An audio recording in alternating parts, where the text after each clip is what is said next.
Welcome everyone to the 2018 Ford F350. Now this isn't your work a week F350. This isn't the kind of vehicle that you would use to pour concrete with. You'll probably use this vehicle to tow your boat to the family cottage every summer, throw your ATV into the back of it instead. Now is that an unfair assumption? Well, not really, because this is the F350 Limited. This is the top of the line Ford truck, the most luxurious one of their vehicles can be. And seeing as this exact truck that we have here is optioned up to $100,000, I don't think it's unfair to assume that's the lifestyle the owner is currently living. So the question I have to face myself is it any good? Well, let's find out. Your true bog standard working man's F350 really can come with nothing much more than some cloth bench seats and maybe a digital screen for your radio.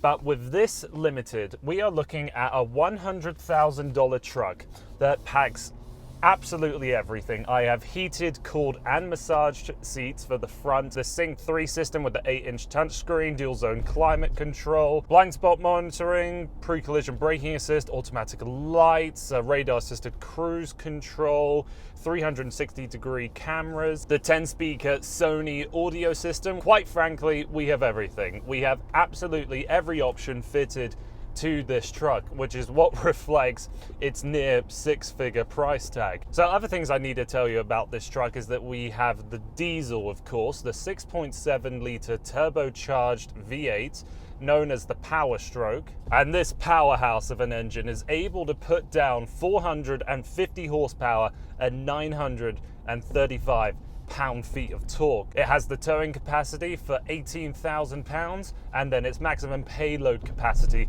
is 4,700 pounds. Honestly, I have no idea why you would want to go with the gasoline engine in a truck such as this, because this diesel suits the character of this kind of vehicle perfectly. The 6-speed transmission is fantastic too. There's never any interruption, and you can always get the power down really easily. So what you want to know is, how is this truck to drive? Well, I'll tell you, it's very good.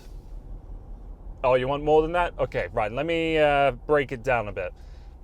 The greatest takeaway of driving this truck is just how easy it is to drive. With the variable steering ratio, this truck doesn't feel as big and as heavy as what it truly is. The engine is relaxed, there is no worries of turbo lag at all. You might be able to hear just a little bit of a diesel rattle when you come to a stop like this and you're pressed up against two other cars. You can hear the noise bouncing off of the cars beside you, but it's in no way crude. The rear suspension for this truck is a solid rear axle, so you're not going to get the greatest ride comfort out of a vehicle such as this. In fact, there's plenty of circumstances you'll find yourself in with rough roads or cracked pavement. The thing really bounces about. It crashes through the chassis. I wouldn't go so far to say that it's unpleasant, despite the fact that this truck does have a larger frontal area than the F150. Going down the highway is just as easy. It's refined, it's quiet. You might get the wind rushing over these large wing mirrors, but really you couldn't expect anything less. Of course, the F series, they're all related, and the interior of this one is very similar to the interior of the F150. So everything's very open, everything's laid out very neatly, but there's a few things that are different that I really do wish were in the F150. For one, these sliding cup holders where you could turn this space into your third and fourth cup holder. That's really smart. And just where this plastic piece is with the indent of Super Duty, that is actually a secondary glove box. I really like that feature. And also with the Limited, you have this suede-like roof liner, and I'm told that this is the only Ford truck that has it. The lovely color combination of this two-tone leather really works for this truck. You have some wood accents here on the door cards and in the center console. I wish it would extend to other spaces, like where that Super Duty logo is. I think that could be a really good place for it. Again, it has the same interior pretty much as the F150, so there are some problems that remain, and there is no heated steering wheel button physically down here with all the rest of the controls. Although you have some very nice leathers where you rest your elbows and the wheel feels fantastic, you still have a lot of hard plastics remaining throughout the door card. Please do remember, it is a truck. It is based on something that could cost $25,000 and have 3 seats in it and that be it. Oh, and I forgot to mention the best thing about the interior. Look at this. Overhead switches. You have 6 auxiliary switches that you could hook up with maybe a light bar, and I absolutely love it. They don't even do anything right now, but I like clicking them. I would use this one to launch a rocket into space, and I would probably use this one to bring light to the world. I have never seen this before in a car, but right in here is a lockable metal safe. You have this big limited plaque here. It shows your VIN number, and then this number down here in the corner actually represents which F350 Limited you're in. So for 2018, I am in the 306th one that Ford has built so far. Shifting over to the exterior looks of this thing, I'm going to be very bold and say that I think this is the best looking truck on sale today. It's so stocky, it has bulk to it, it's hard shouldered. Everything about it is cohesive. The way that the grille integrates into those very squared off headlights, and the way that the big silver limited bar across the tailgate sort of intertwined with the reversing lights of the taillights, it all lines up so well. It feels like it is part of one cohesive design.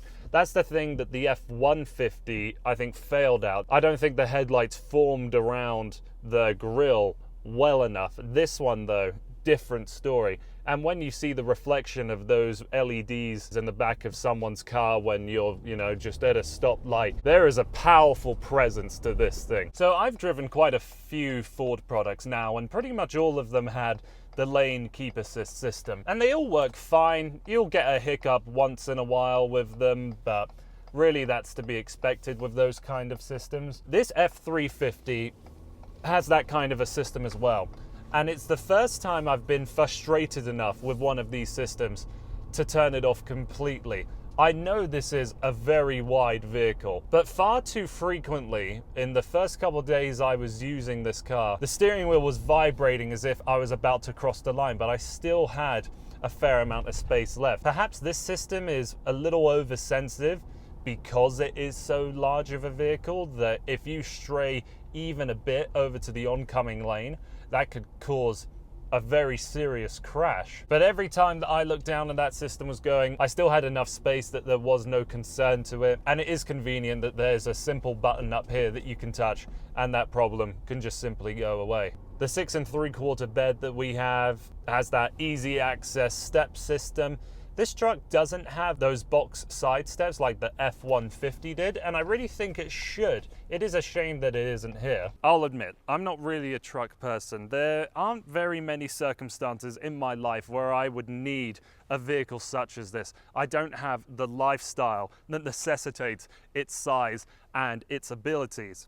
But I have never taken a vehicle on a review and thought how I can personally apply it to my life. I am trying to put my mind into the perspective of someone that is going to own this kind of vehicle, someone that is actually shopping for a truck that costs nearly 6 figures. So then if I was putting myself into that kind of person's shoes, would I be happy with this F350? The answer is a resounding yes. This truck has the capability to do everything that you could really want. It's incredibly refined for a long highway cruise. Although it might not have the interior materials that you might want out of a 6-figure car, this truck is utterly impressive. And that's probably why it will continue to be such a popular vehicle for someone that is looking to tow their boat to the family cottage every summer. So that's been everything from me. Thank you so much for taking the time to watching this video here on Motormouth. My name is Max Landi. Thanks for watching.